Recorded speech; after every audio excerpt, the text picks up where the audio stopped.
Hello everyone, जोहार आप सभी को और स्वागत है फ्यूचर क्लास में आप सबका। आज हम बात करेंगे झारखंड में धार्मिक आंदोलन के अंतर्गत बौद्ध धर्म की। इसके पहले हमने जैन धर्म के बारे में जाना, झारखंड पे जैन धर्म का क्या प्रभाव है या झारखंड में जैन धर्म के कौन कौन से अवशेष मिले हैं।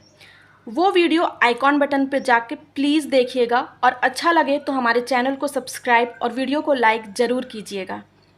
आज हम बात करते हैं बौद्ध धर्म की। बौद्ध धर्म जिसका नाम सुनते ही हमें नाम याद आता है गौतम बुद्ध का, जिनका बचपन का नाम क्या है? सिद्धार्थ। इन्हें सिद्धार्थ के नाम से भी जाना जाता है। इनके बचपन का नाम है सिद्धार्थ। गौतम बुद्ध का जन्म हुआ था 563 ईसा पूर्व में और इस समय झारखंड में असुर जनजाति थे, इसका विकास हो रहा था या असुर जनजाति बस चुके थे। गौतम बुद्ध जो है, इनका जन्म हुआ है, इनका जो वास्तविक जन्म स्थान है ये कपिलवस्तु के लुम्बिनी में है।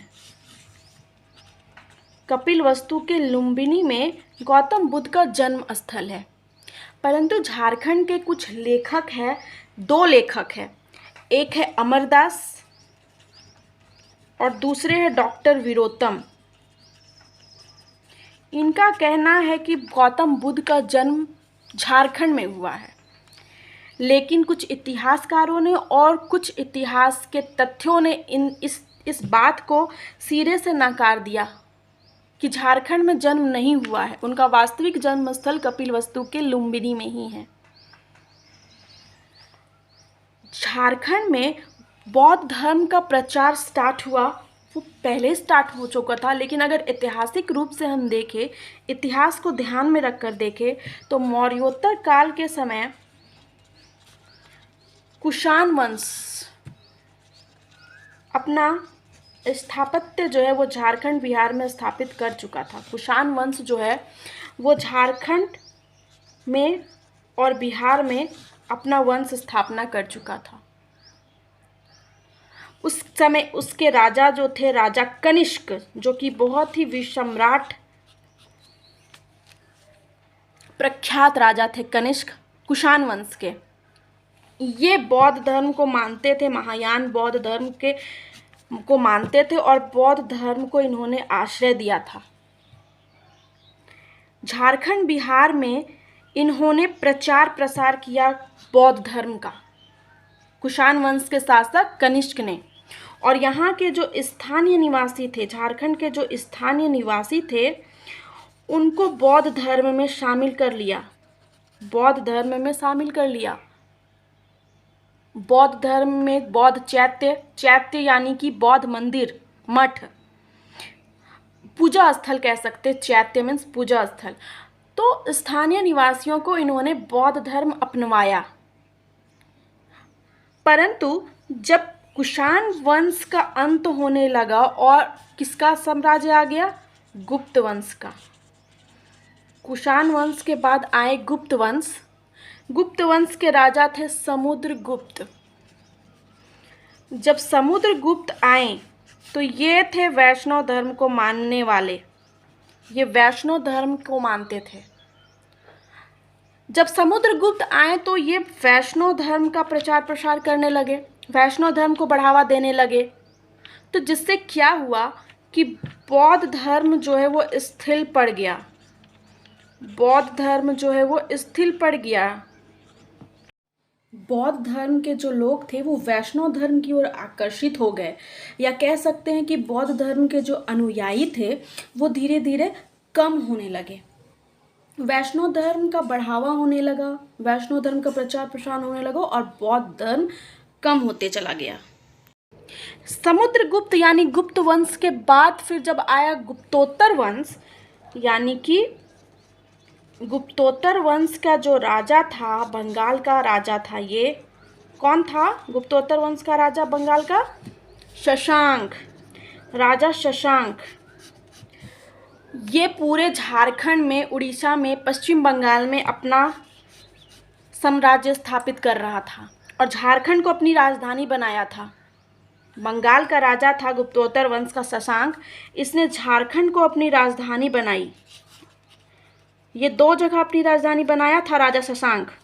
एक तो संथाल परगना का बड़ा बाजार को कहाँ कहाँ बनाया था, तो एक ये बनाया था संथाल परगना का बड़ा बाजार, और दूसरा ये जो राजधानी बनाया था अपना वो था दुलमी।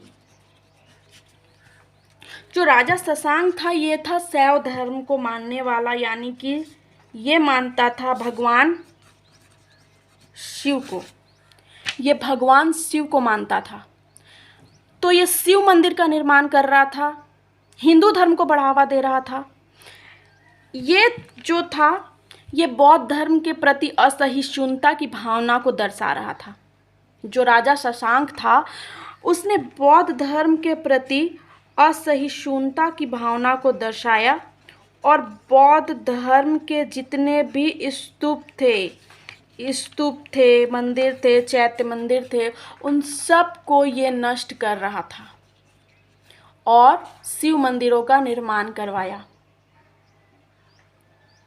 तो कह सकते हैं, अगर पूछा जाए कि किसके शासनकाल में बौद्ध धर्म नष्ट हुआ, तो कह सकते हैं एक तो समुद्रगुप्त के शासनकाल में और शशांक के शासनकाल में।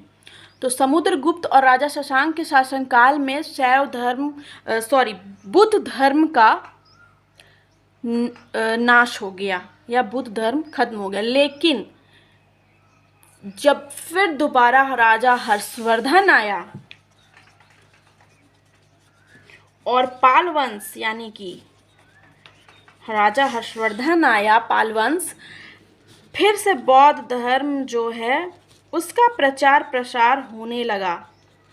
फिर से बौद्ध धर्म का प्रचार प्रसार यानी कि पुनः स्थापित होने लगा पाल वंश में। और इसी पाल वंश में बौद्ध धर्म का जो ब्रज्यान शाखा है इसकी स्थापना हुई। ब्रज्यान शाखा की स्थापना पाल वंश में हुई।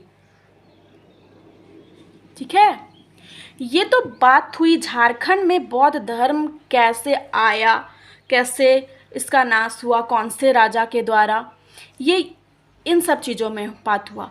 अब हम देखेंगे कि बौद्ध धर्म के अवशेष यानी कि उनके स्तूप, मंदिर या मूर्तियाँ कौन कौन से जगहों से हमें प्राप्त हुई है।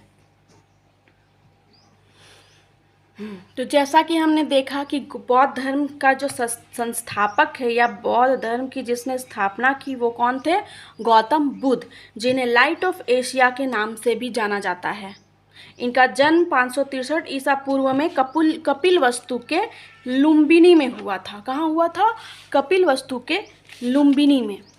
मैंने बताया अभी कि झारखंड के जो 2 लेखक हैं, एक है डॉक्टर अमरदास और दूसरे है डॉक्टर वीरोत्तम। इन दोनों ने अपनी पुस्तक झारखंड इतिहास एवं संस्कृति, इनकी पुस्तक का नाम है झारखंड इतिहास एवं संस्कृति, इसमें इन्होंने कहा था कि बुद्ध का जन्म स्थल झारखंड है, लेकिन इतिहासकारों ने इसे नकार दिया था। ठीक है, यहाँ तक हमने देख लिया था। ये गौतम बुद्ध के विषय में इनके पूरा डिटेल हम दूसरे वीडियो में देखेंगे, जिसमें सिर्फ हम गौतम बुद्ध के बारे में ही बात करेंगे कि उन्हें कहाँ ज्ञान की प्राप्ति हुई, उन्हें कहाँ निर्वाण प्राप्त हुआ, महानिर्वाण प्राप्त हुआ, बौद्ध धर्म कितने भागों में बटा हुआ है, इनके पिता माता, इन सब चीज़ों को देखेंगे दूसरी वीडियो में। अभी हम सिर्फ झारखंड की बात कर रहे हैं। तो ये हो गया। अब देखिए, जो बेंगलर थे, ये बेंगलर ने झारखंड और बंगाल की सीमा पर एक पहाड़ी है। झारखंड और बंगाल की सीमा पर एक पहाड़ी है जिसका नाम है लाथोन टोंगरी पहाड़ी। इस पहाड़ी पर बेंगलर ने बौद्ध चैत्य की खोज की। चैत्य अर्थात पूजा स्थल, बौद्ध धर्म का जो पूजा स्थल है उसकी खोज की थी बेंगलर ने लाथोन टोंगरी पहाड़ी पर। और ए शास्त्री 1919 में एक स्थल है बाघ स्थल, यहाँ पे काले पत्थर की बुद्ध की मूर्ति की खोज की थी जिसकी 2 भुजा टूटी हुई थी। बौद्ध भगवान की मूर्ति थी काले पत्थर की और उनकी दोनों भुजाएं टूटी हुई थी। ऐसी मूर्ति की खोज की थी ए शास्त्री ने 1919 ईस्वी में बाघ स्थान से, और वहीं से उन्होंने अष्ट देवी की भी मूर्ति की खोज की। अष्ट देवी की मूर्ति जो कि सिंह पे सवार थी, और उसी मूर्ति में अर्ध बंगला लिपि में, अर्ध बंगला लेख में कुछ लिखा हुआ था, जो कि उस लेख को देखकर लग रहा था कि ये जो बंगाल के शासक था विजयसेन, उसकी जो प्रशस्ति लेख थी देवपाड़ा, उससे वो मेल खा रही थी। अर्ध बंगला लेख जो है वो बंगाली भाषा में था। बंगाल के शासक थे विजयसेन, उनकी प्रशस्ति लेख से बिल्कुल मिलती जुलती लेख थी उस अष्टदेवी की मूर्ति में। ठीक है, अब अगर हम बात करें मूर्तियों की या अवशेषों की, तो सबसे पहले है पलामू। पलामू का एक गांव है मूर्तियां गांव, जहां से हमें सिंह मस्तक मिला है, यानी सिंह का सिर मिला है, शीर्ष मिला है। कहाँ से मिला है? ये मूर्तियां गांव से, जो कि पलामू में है, जो कि बिल्कुल सांची का जो स्तूप है और उसमें जो सिंह बने हुए हैं उनके शीर्ष से मेल खाता हुआ है। और फिलहाल ये अभी कहाँ है? तो रांची के संग्रहालय में रखा हुआ है इस सिंह मस्तक को। सिंह का सिर है ये मिला है मूर्तियां गांव से। अब अगर बात करें धनबाद के करुआ गांव की, करुआ गांव जो कि धनबाद में है, यहाँ भी हमें बौद्ध स्तूप मिले हैं। इसके अलावा स्वर्ण रेखा नदी का तट पे है डालमी, जिसको दियापुर या दालमी भी कहा जाता है। यहाँ से बौद्ध स्मारक मिले हैं डालमी से। वहीं कंसई नदी का तट है, वहाँ पे स्थित है बुद्धपुर नाम से ही पता चल रहा है कि वहाँ बुद्ध जी का बहुत ज़्यादा प्रचार प्रसार हुआ होगा, तभी उस स्थान का नाम बुद्धपुर रख दिया गया। वहाँ पे बुद्धेश्वर मंदिर भी है, बुद्ध जी का मंदिर है बुद्धेश्वर मंदिर। और यहाँ से बहुत सारे अवशेष हमें मिले हैं, जो कि 10वीं सदी के अवशेष हैं। जो स्वर्ण रेखा नदी के तट पे और कंसई नदी के तट पे जो अवशेष मिले हैं वो 10वीं सदी के अवशेष हैं। और जो ये धनबाद है, इसको कहा जाता है बौद्ध धर्म का केंद्र बिंदु। बौद्ध धर्म का केंद्र बिंदु है धनबाद। ठीक है। चतरा जिला में है इटखोरी, जहाँ का मंदिर है माता भद्रकाली का मंदिर। इस मंदिर में बुद्ध की 4 प्रतिमाओं की मूर्ति मिली है, जो कि अलग अलग मुद्रा में है। भद्रकाली मंदिर में विभिन्न मुद्राओं में बुद्ध की 4 मूर्तियां मिली हैं, जो कि 7वीं सदी की मूर्तियां हैं। और इन मूर्तियों को देखकर ऐसा लगता है कि यह हर्षवर्धन कालीन है, यानी हर्षवर्धन के काल के समय की ये मूर्तियां हैं। राजा हर्षवर्धन जो थे वो बौद्ध धर्म को मानते थे, तो वो वहाँ पूजा करते होंगे, उनकी मूर्तियां स्थापित की होंगी। उस समय की मूर्तियां हैं इटखोरी के भद्रकाली में स्थित। घोलमारा, एक जगह है घोलमारा, जो कि पुरुलिया में स्थित है, या पुरुलिया के निकट कह सकते हैं स्थित है घोलमारा। यहाँ से बुद्ध की मूर्ति मिली है, लेकिन कैसी? तो खंडित मूर्ति, यानी टूटी हुई मूर्ति मिली है, खंडित मूर्ति मिली है। कहाँ से? घोलमारा से। जमशेदपुर है, उस जगह में है पटम्बा गांव, जमशेदपुर का पटम्बा गांव, वहाँ से भी बुद्ध की मूर्ति मिली है, 2 प्रतिमा मिली हैं, बुद्ध की 2 प्रतिमाएं मिली हैं जमशेदपुर से। वहीं अगर हम बात करें पूर्वी सिंहभूम की, तो पूर्वी सिंहभूम के भूलाग्राम, राजमहल के कांकाजोल, गुमला के कटुंगा, इन तीनों जगहों से हमें बुद्ध की प्रतिमा या मूर्तियाँ मिली हैं। पूर्वी सिंहभूम के भूला, राजमहल के कांकजोल और गुमला के कटुंगा से। राजमहल के कांकजोल से जो मूर्ति मिली है वो भी हर्षवर्धन कालीन मूर्तियां हैं। ठीक है, राजमहल के कांकजोल से जो मूर्तियां मिली हैं वो हर्षवर्धन के समय की मूर्तियां हैं। आगे अगर हम देखें तो हजारीबाग जिला, यहाँ पे है बरही में है सूर्य कुंड, और सूर्य कुंड से हमें मिला है बुद्ध की मूर्ति। हजारीबाग के सूर्य कुंड से बुद्ध की मूर्ति मिली है। और हजारीबाग के बहोरनपुर से हमें पालकालीन मूर्तियां मिली हैं जो कि 1200 साल पुरानी हैं। पालकालीन, पाल वंश जब थे उस समय की मूर्तियां हमें मिली है बहोरनपुर से, जो कि हजारीबाग जिला में स्थित है, जो कि 1200 साल पुरानी मूर्तियां हैं।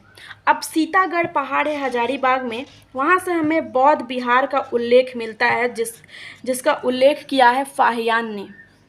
फाहियान के द्वारा बौद्ध विहार का उल्लेख किया गया है। यहाँ से हमें बौद्ध विहार मिला, साथ ही साथ 4 आकृति का स्तूप भी मिला है सीतागढ़ पहाड़ी से। वहीं अगर हम बात करें खूंटी के बेलवा दाग की, तो खूंटी के बेलवा दाग से भी हमें बौद्ध विहार के अवशेष मिले हैं। बेलवा दाग से हमें कुछ ईंटें भी मिली हैं, ईंट। उस ईंट को देखकर लगता है कि वो जो सांची का स्तूप बनाया गया है उसमें जो ईंटों को प्रयोग किया गया है उन ईंटों के जैसा ये ईंट है, या फिर मौर्यकालीन ईंटों से मेल खाती है। ये मौर्यकालीन ईंट और सांची के स्तूप में जिन ईंटों का प्रयोग किया गया है उनके जैसी ये ईंटें हैं बेलवा दाग में। पूर्वी सिंहभूम में है सरायकेला खरसावां, यहाँ के ईंचागढ़ से हमें बौद्ध देवी तारा की प्रतिमा मिली है। बौद्ध भगवान जो थी, देवी थी, फीमेल गॉडेस थी, वो बौद्ध देवी नाम था तारा।